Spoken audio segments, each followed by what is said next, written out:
Bonjour à tous, un nouvel enregistrement vidéo pour nos pronostics pour Hockey Mag.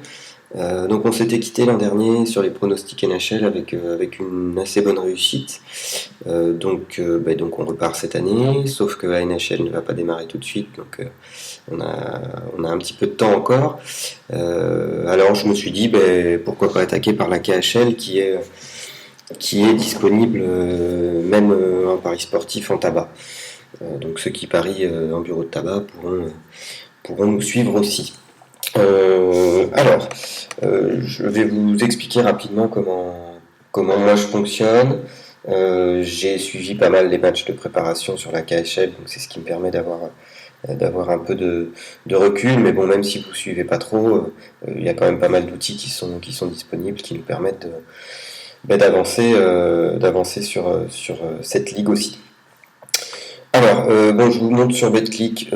Pourquoi? Parce que c'est le site que moi j'utilise. Maintenant, vous pariez où vous voulez. Moi, je m'en fiche. J'ai aucun intérêt là-dedans, hein. Chacun trouve, on va dire, les avantages, les inconvénients d'un site en fonction de ce sur quoi il aime parier, l'ergonomie du site. Voilà. Après ça, chacun fait comme il veut. Donc l'avantage sur BetClick, c'est que vous avez les outils disponibles. Donc voilà pour avoir les statistiques. Après, c'est à vous de voir ce que vous voulez utiliser. Donc les face à face. Au départ, il y a quelques jours, j'avais commencé à regarder justement sur les face à face et j'étais parti plus sur un pari sur un nombre de buts inférieur à 5,5. Sauf qu'entre-temps, il y a eu des matchs de préparation et notamment les scores assez impressionnants de Saint-Pétersbourg, que ce soit en termes de buts pris en début de mois d'août, ou alors ceux infligés un peu plus récemment, quoi. Donc aujourd'hui, je ne toucherai pas à l'over-under, parce que ça me semble pas forcément judicieux. Par contre, la forme de Saint-Pétersbourg me saute un petit peu aux yeux, quoi. Jokerit Helsinki est loin d'être une petite équipe. Bon, ça, le Severstal, c'est un petit peu différent. C'est, on va dire, pas une équipe qui va jouer grand-chose cette saison, mais bon. Malgré tout, même s'ils en mettent 7, ils en prennent 3, quoi. Et puis du côté de Moscou, ah oui, vous avez entendu le jouet de mon chat. C'est super. Du côté de Moscou, pour les 5 derniers, c'est pas fameux, quoi. En l'occurrence, eux ont un peu plus de mal, je pense, offensivement, mais parce que c'est une équipe qui a un système de jeu différent. Il y a de la puissance offensive aussi, hein, dans cette équipe, mais je pense qu'ils vont baser leur jeu sur un jeu un peu plus compact, et donc voilà, même s'ils en mettent 6, ça dénonce, c'est quand même pas le même niveau de jeu, quoi. Dès qu'ils se retrouvent à jouer contre des équipes un peu plus compétitives, on va dire, des équipes de KHL, c'est un petit peu différent en termes de résultats.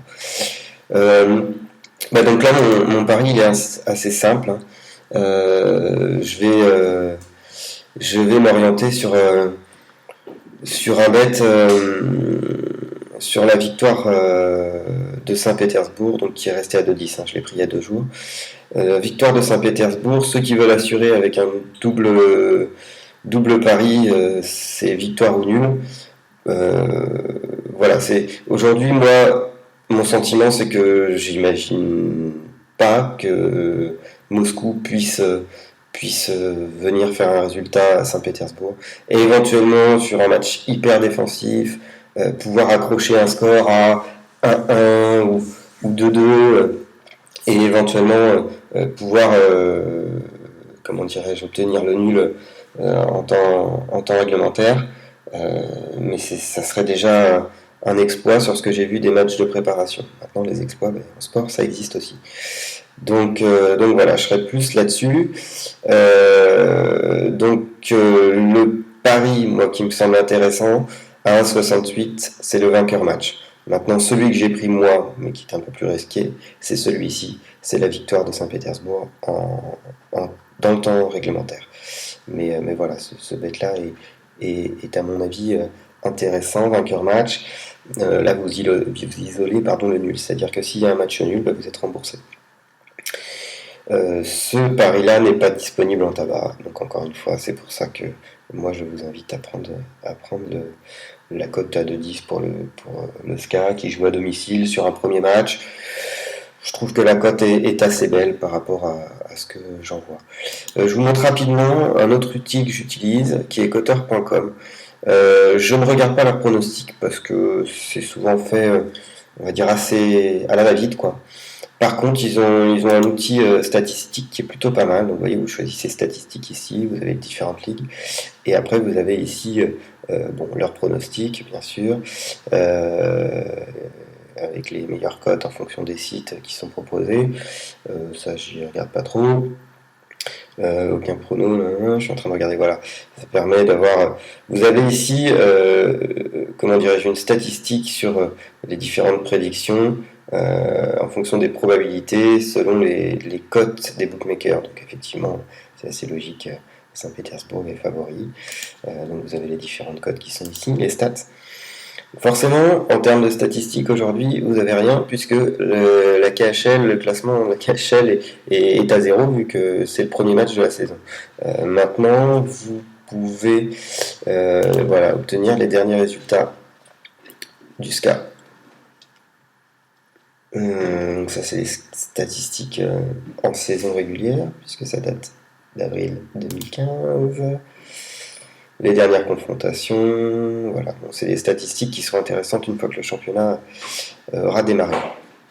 Je regarde aussi Voilà, c'était juste pour vous montrer cet outil j'ai d'autres outils pour la NHL, mais pour ce qui sera de la KHL et éventuellement des pronostics de Ligue Magnus, je pense que cet outil est plus qu'intéressant. Voilà, donc j'espère que vous trouverez votre bonheur dans les vidéos qu'on vous amènera au fur et à mesure.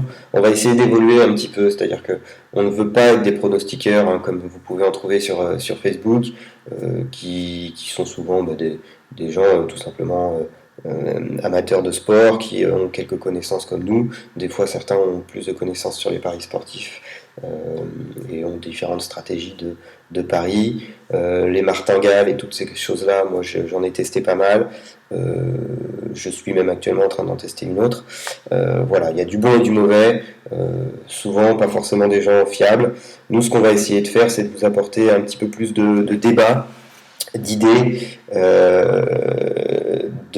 comment dirais-je, de prise de paris en fonction de ce qu'on connaît et d'éviter les risques et puis surtout de garder à l'esprit que les paris sportifs c'est un piège pour pas mal de gens qui perdent à la fois de l'argent mais aussi des fois qui peuvent avoir des soucis familiaux, donc on reste très prudent avec ça. C'est un jeu qui engage de l'argent comme le poker par exemple, mais dans lequel il ne faut pas forcément tomber si on a justement des problèmes d'addiction. Donc voilà, on reste très prudent et nous on ne veut surtout pas vous forcer.